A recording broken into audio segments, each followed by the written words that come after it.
Hey everyone, this is Jay, and today I'm going to be teaching you guys how to fix most, if not all, Starfield mod problems. Now, to begin with this whole video, I will have to say that I am using a hybrid setup right now, where some mods are handled by Vortex because it's just easier, and other mods are handled by just manual install.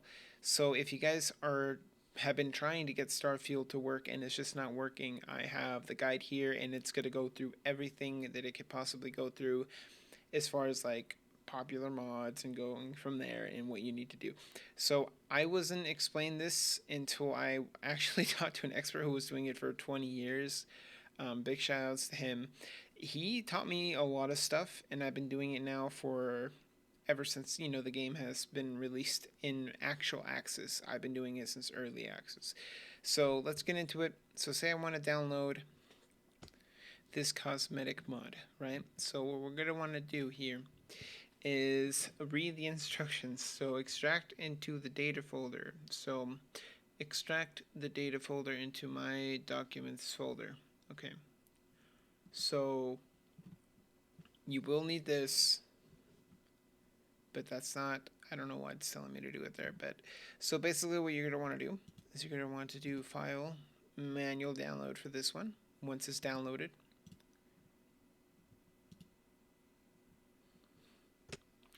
you're going to see that it downloaded. We're going to want to just copy this right here, and then we're going to go to the documents folder.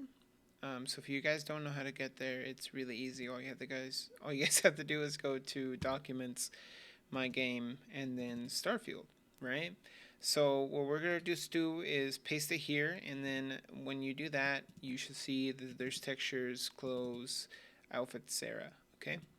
So once that is done, what you're going to want to then do is do the rest of the stuff it said. So here it said that we needed to go make a custom INI. So I'm going to teach you how to make an INI. A lot of people have been having problems with this, and I found a really easy, really easy solution.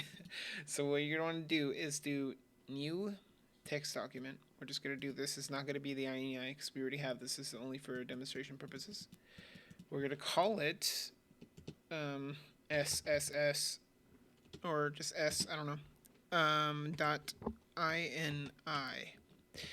Now, it's going to ask you if you want to change it. You're going to press yes, and then it should turn into this. Now, if yours does not do that, if it doesn't ask you, hey, do you want to change it? You're going to go to Options, View, and then it should say, this should be unclicked. It says, hide extensions for known file types. So if this is clicked or basically failed like this, then you need to unclick it and then do OK. And then go for, you need to do apply and then okay. So we can get rid of that. Now we go into the thing you made right here. This is what mine looks like, and mine has been working this whole time. So once we have this in here, we have an archive, and I'll put this in the description below. So this is what it will look like. This is the first thing you need. This you won't need unless you download ESPs. So say I want to download an ESP, right? Let's go to here. Say I want a player place infinite storage. So what this basically does now is I can have up to this is for infinite storage on either the ship or your house or outpost. I know this is a little bit overkill, but this is just for an example. What you're going to want to do is download this manually, and then once you do that, you're going to want to see what it says here. So it says drop outpost storage into Starfield's data directory. Now, if you have more than one more than one ESP, you're going to see what you do to fix the problems from them clashing together. So I have ship storage and I also have outpost, but you notice how the regular one comes like this. But then if you have more than one ESP, you're going to want to put a 2 or 3 or how many times. So say you have 4 ESPs. Each one has to have 1, 2, 3, 4. Because if they all have the default version of it, which is this, it will not work. Because it will only be seen as one. And it will confuse and not work. So you need to have if you have 2 of them, then the first one is 1, and then the second one is 2. Just like how I have on mine.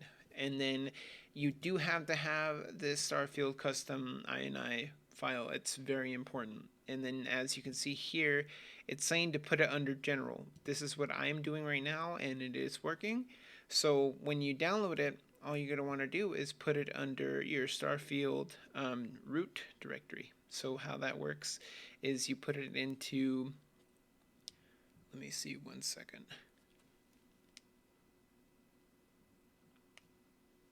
You're going to go to Starfield, and then you're going to want to go to data, and then you can see right here, ship storage and outpost storage are all there. So once you get the download link, guys, do it manually. You just put it in here. Then for other mods, like Star UI or Enhanced Player Boost, these are all easily managed with Vortex. But say you wanted a FOV slider, right? That's how you do it. We have a couple of them to choose from. So we're just going to go with this one real quick. It just say how you have to have this, and you also have to have, basically, no, this is actually not a good one because it's not telling you what. There needs to be like categories for these guys. 1 second.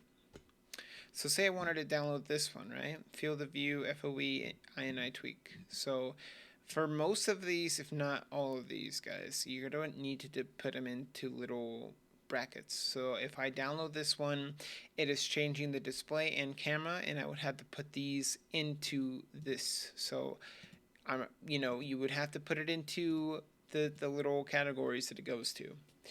If you do not put it into the categories, then obviously it's not going to work. And then if you have more than the few that you have to number them as well. So I will put up a picture right now on what a normal INI folder should look like. But any of these mods should have essentially INI tweaks made to them. So if it's affecting the camera, it has to be under camera, and then you have to put what it's telling you to put. It's very difficult to do it because a lot of people are just used to the toolkits, the mod kits, my bad. And it's with mod kits, you can just download it on Vortex with no problem. These are the early days of Starfield, and a lot of these mods are not going to work. But to be honest with you, a lot of them will. You have to just see which ones match up. So Star UI, let's look at the description for this one. Installation, okay. Yeah, so like these kind of things, they're not having you go through your, they're having you go through your Starfield INI, create it if you don't have it, and then add to, these are the things that you need to have under archive. So it's telling you to put this under archive. And if you don't, you already have an archive, so you would just put it here. But most of the times, I'll be honest with you, you kind of just have to test which ones work with Vortex, because I didn't have to do that with my Star UI, and it's working perfectly fine. I'm sure maybe I'm missing a feature or two, and maybe I should put it in, but from what I can see, it's working as advertised. So really just get lucky. Just get lucky. Just experiment with Vortex and manual installs. I do know for a fact that ESPs do not work too well with Vortex. So I just download them manually, honestly, and it's easier that way. So you're not always going to have, even though it says it, you're not always going to have the best of luck doing it. But the most important thing, guys, the most important thing is you guys need to have one of these. If you guys do not have a Starfield Custom INI, you need it for every single piece of mod, unless it is a clothing item or anything else like that that falls into that other category. For example, I have all these mods installed, right? So Star UI, Starfield PlayStation Studios. I'm going to launch my game real quick. So this is the starting screen. Give me 1 second. I just want you guys to... That mod works without me having to do anything crazy. It's just a Vortex mod download. And yes, you are saying the correct thing. It's just a little mock-up troll thing. Yeah. I just wanted you guys to see that. So let's go over our mods, right? We continue this game first. It's gonna tell you if mods are loading. That is a great sign, guys.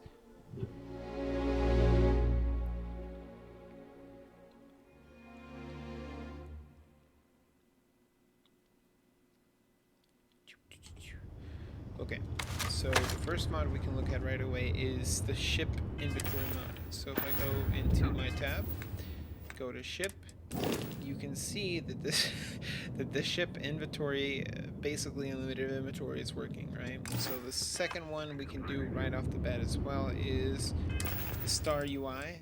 That is working perfectly fine. I don't see any difference between what's shown and what's here. So yeah, and I didn't have to do any of the stuff in the ini file. So that's what I'm saying, guys. Really experiment with what mods need to be done manually and what mods can be done through Vortex and just be done. You know, plug and play kind of a thing. So that one works. The jump booster one works because my booster bar is blue. Let's think, what else did we do? Unlimited storage. Let's go over here. So let me go to this equipment case. Oh my god. Transfer. You can see that I have unlimited storage. This is actually kind of helpful to me. Just a little side note. And here is Sarah. She is wearing the clothes I told her to wear, or the clothes that I modded into her outfit. So all the mods that I have put into either Vortex or manually installed are working. And the secret, guys, is to fuck around with it. But a lot of people don't know that you need to do these categories for it to work. You need to have these categories. You absolutely need to have them. If you think you're just going to put it in, no. You have to put it in, and then if you have another type of this that go under general, then you need to put a 2 on it. Or, you know, or 4 or 5, depending on how many you already have. A lot of people are having trouble with Vortex. I have my downloads on the C drive, because that is where my solid state drive is, and I am not rich. So if I go to settings, mods, this is the file where they're at. So this is exactly where it's supposed to be at. And if I go to games, and then I go to open game folder, this is where my game folder is at. So it's working perfectly. Quick note, just very important here. I'm going to be showing, I know I said I was going to show you a picture of how it looks normally, but I'm going to do it towards the end of this video, because I want to make sure that you guys, I want to make sure these mods work for you guys. So yeah, this is my ship. What do you guys think? Let me know in the comments below. It's called the Leviathan. I spent a decent amount of time upgrading it. But yeah, guys, every single little mod that I put out here works. And to be honest with you, right now, since there is no mod toolkit yet, and it might not come out for another 5 to 7. It might not come out for a couple of months, especially with all the cool stuff that you'll be able to do, like creating your own planets, or so they say. But if you want mods, this is the only way, unfortunately, that you can get it. And it's not that big of a deal. Like, it's not that hard to do once you actually know what you're doing. So, like, yeah, you guys, like, it's okay. We'll get there. So once again, guys, tips that you guys need to have for sure is you guys need to have this an ini file. If you're trying to do something on Vortex and it's not working, manually download it. Always try Vortex first, right? If it's not working, manually download it, and then make sure you absolutely follow the instructions. It's very important. Just because, I mean, I didn't have the instructions for, you know, any of the, like, I just wanted to get this, right? Say I'm really happy and, oh man, this mod, I really want to just download it. You really have to read every single little thing. I would not have known that you need to put this under general, right? So now about that photo, I'm putting it up in 3, 2, 1. And this is what a normal mod folder looks like. He is using text++. You don't need to use that. This is from somebody who's been modding Bethesda games since before they had mod kits, so this person knows a lot. Big thank you to him. His name is, or I don't know if it's a he or she, it's Kalos2, and he really helped me with this whole thing. And like I said, ignore the mod manager in the background. I just took a picture of it with it on there. But like I said, you're just going to really have to experiment on it. But as long as you have the right way that you're supposed to be putting everything on, you're going to be fine. Like, it's going to be okay, kind of a thing. Um, yeah. If you guys have any questions, please let me know in the comments below. I will be more than happy to help you guys with everything, and I'm going to be posting every single mod I used in this video, which is not a lot, um, in this in the description. So if you guys have any questions for me, please let me know. Goodbye.